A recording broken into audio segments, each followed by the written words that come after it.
This is Sanjana. So today we are going to talk about applied psychology because I have also done applied psychology in my benefits and key points and why we should do applied psychology जिनको नहीं पता है, because general psychology is very common.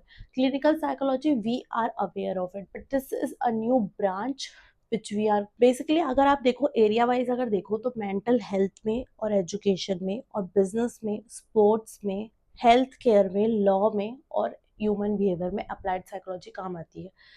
तो ये सिर्फ clinicals को focus नहीं करती, ये सारी चीज़ें लाइक हेल्थ हो गया, सोशोलॉजी हो गया, मेंटल अवेयरनेस हो गया, काउंसलिंग हो गया, ह्यूमन बिहेवियर हो गया, एजुकेशन वाइज हो गया, स्कूल काउंसलर हो गया, हेल्थ काउंसलर हो गया, उन सब पे फोकस करती है. अब इसके डोमेन्स में जैसे हम स्टडीज़ क्या क्या करते हैं, हम काउंसलिंग साइकोलॉजी इसमें स्टडी करते हैं. मतलब काउंसलिंग इसमें रहेगा, ऐसा नहीं कि सिर्फ क्लिनिकल लो तो ही आप सिर्फ काउंसलिंग पढ़ोगे, बट मुझे भी पहले बहुत कन्फ्यूज़न होता था, बट इसमें काउंसलिंग है. इसमें बेसिक क्लिनिकल चीज़ें रहेंगी, हमने बेसिक पढ़ा था because basic is necessary which we should know basic. And इसमें इंडस्ट्रियल ऑर्गेनाइजेशन में फोकस करता है. अगर आपको इंडस्ट्रियल सेटिंग्स में जाना है, ऑर्गेनाइजेशन वाले सेटिंग्स में जाना है, उस पर करियर पे फोकस करता है. जैसे करियर काउंसलर हो गए, करियर हो गए, एजुकेशन हो गए, स्कूल काउंसलर हो गए. फिर अगर आपको चाइल्ड से रिलेटेड, चाइल्ड में जाना है, एडोलेसेंस में जाना है, उस पर फोकस करता है. कुछ टेस्टिंग और असेसमेंट पे फोकस करता है. इस पे रिसर्च भी इंक्लूडेड है, research methods and statistical and behaviour therapies and social and health psychology focus करता है. इसका करियर डोमेन क्या है? अगर हम if we are doing this, if we are getting masters, like हम मास्टर्स के बाद क्या कर सकते हैं?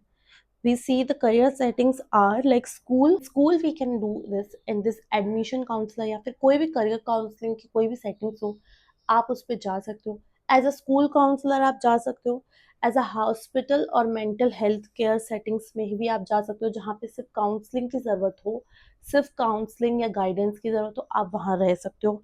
और भी कुछ एनजीओज हैं और रिहैब सेंटर्स हैं जो अगर अप्लाइड साइकोलॉजी को लेते हैं एज पर देयर एलिजिबिलिटी, आप वहाँ पे ट्राई कर सकते हो. और कॉरपोरेट एचआर, लाइक एचआर में भी बहुत फोकस करते हैं क्योंकि आप लोग ऑलरेडी साइकोलॉजी पूरा पढ़ चुके हो, जनरल साइकोलॉजी पूरी पढ़ चुके हो, तो एचआर वाले एम्प्लॉय रिक्रूटमेंट में भी ये हेल्प होता है. एनजीओ स्पेशली, एनजीओ आपको पता है कि कितनी सर्विस उनको कितनी मतलब ज़रूरत है as a psychologist. Research organise research organisation में जा सकते हैं. गवर्नमेंट के कुछ अगर सेटिंग्स है उस पर जा सकते हैं. और स्पोर्ट्स, एकेडमिक, हेल्थ जैसे मैंने बताया, and family and child counselling, family की काउंसलिंग कर सकते हैं. अगर चाइल्ड में कुछ प्रॉब्लम है उस पर कर सकते हैं, एडोलेसेंस की कुछ प्रॉब्लम है उस पर कर सकते हैं, किसी की भी पर्टिकुलर काउंसलिंग आप कर सकते हैं. एज अ कपल काउंसलर भी आप काउंसलिंग कर सकते हैं. ऑनलाइन थेरेपीज भी दे सकते हैं मेंटल हेल्थ प्लेटफॉर्म्स के थ्रू. सो यही बेसिक है, counsellor, school counsellor, behaviour trainer, career counsellor, mental health, research assistant, organisation, child development specialist.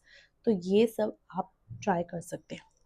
And अगर अगर आपको इसके बाद फर्दर स्टडीज़ करनी है तो क्या आप कर सकते हैं, आप आरसीआई क्लिनिकल में, अगर आपको क्लिनिकल में ही जाना है तो एमए जो आरसीआई वाला है वो कर सकते हैं. या फिर आप कोई डिप्लोमा ले सकते हो, या फिर कोई आप ऐसा लाइसेंस ले सकते हो जो अगर आपको खुद का खुद खोलना हो तो आप कोई भी ऐसा आरसीआई लाइसेंस के थ्रू डिप्लोमा कर सकते हैं. Like rehabilitation council of India, कोई भी लाइसेंस ऑलरेडी देखूँ तो 5 लाख पर एनम जा सकता है. और अगर आप एक्सपीरियंस है तो ये 6 to 12 अराउंड जा सकता है. एंड अगर आप खुद का प्राइवेट खोल रहे हैं तो आपके उसके ऊपर है कि आप कितना चला पा रहे हैं. And is it a good career? Yes. इसमें जनरल पॉपुलेशन पे ही ज़्यादा फोकस है. It's not an easy job. ऐसा नहीं है कि क्लिनिकल है नहीं है तो ईजी होगा. It's not an easy. इसमें आपको बहुत ज़्यादा पेशेंस, एम्पैथेटिक और लिसनिंग स्किल्स और बहुत सारी चीज़ों की आपको ज़रूरत होती है. गुड कम्युनिकेशन होनी चाहिए, आपको इंटर्नशिप्स करनी चाहिए इसके बाद. was the point which I all the point I covered in this video. and अगर आप applied psychology लेना चाहते हैं और अगर आपका डोमेन इन सब में से रिलेटेड है और अगर आपको इन सब से ही फ्यूचर बनाना है रेदर देन क्लिनिकल, तो आप अप्लाइड साइकोलॉजी ले सकते हैं।